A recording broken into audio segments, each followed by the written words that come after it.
The Board of Directors shall be empowered to represent the interest of its members in response to time-sensitive issues by writing and presenting draft resolutions, statements, press releases, and/or position papers.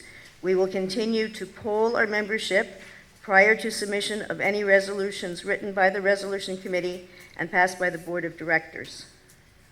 Can we have a discussion about the friendly amendment?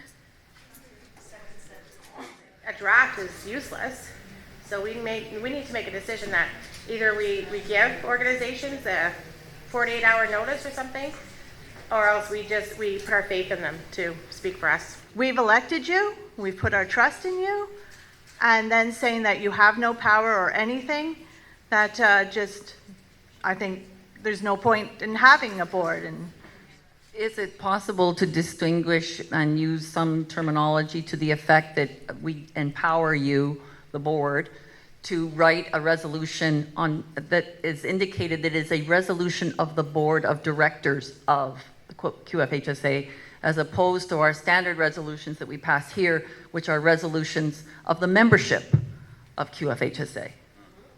That might work. Yeah.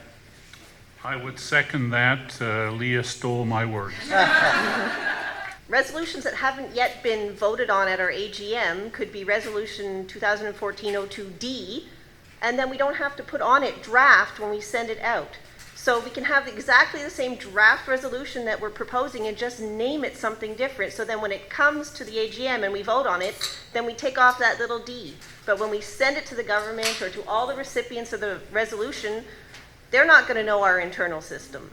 It's still transparent to us, and if anybody who wants to can come and see it, but then we don't have to worry about whether we're seeming unprofessional or whatever, because we're empowering you as the board to prepare the resolution, and we're trusting you, but we still have our say in the consultation process, and you can still go ahead without having to wait 6 weeks for our answer. Sure.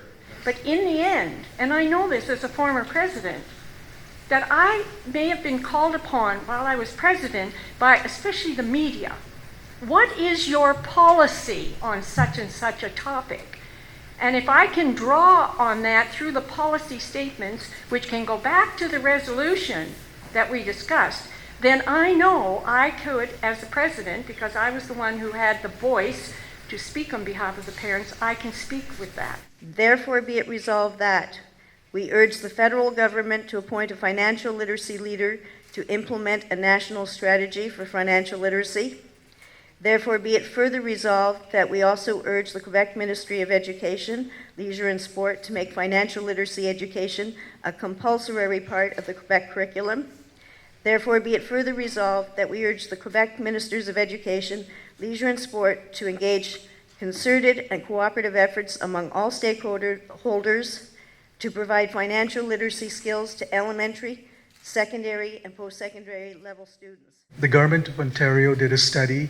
They had a blue-collar panel. They spent a couple of years, and they came to the conclusion that financial literacy is important.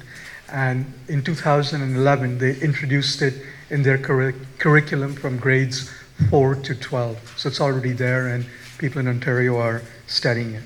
Each August, we have students in secondary 5 who are 16, 17 years old, who travel hundreds of miles to CEGEPs, colleges, universities, because there aren't those institutions of higher learning in English available to them.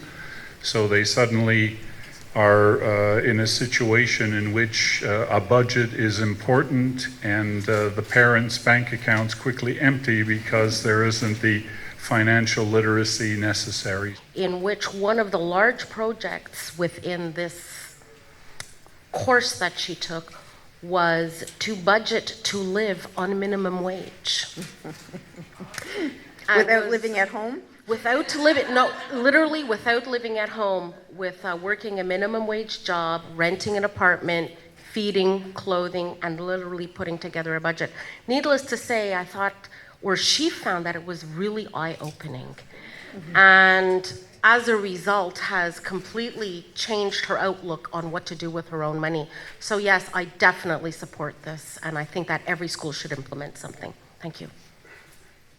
I think in a resolution, you'd want to leave it as open as possible for an interpretation for the powers that be to bring in. As far as I understand, the current plan that I saw from MELS, it was to be brought into the program, the Univers Social, in high school only at this time. But I think we take small steps before we start climbing a mountain. Thank you. I think it's really important to not be too specific and try and control the outcome. I think that if we say that we would like to see it added to the curriculum, that can be added in many different ways according to the level. So whether it's just adding a little bit to a math curriculum or just talking about it in some other way in school, I think it's really important to institute the thinking that money has to be divided into different portions, and it's important to give, it's important to save, and I don't think you can start that too soon.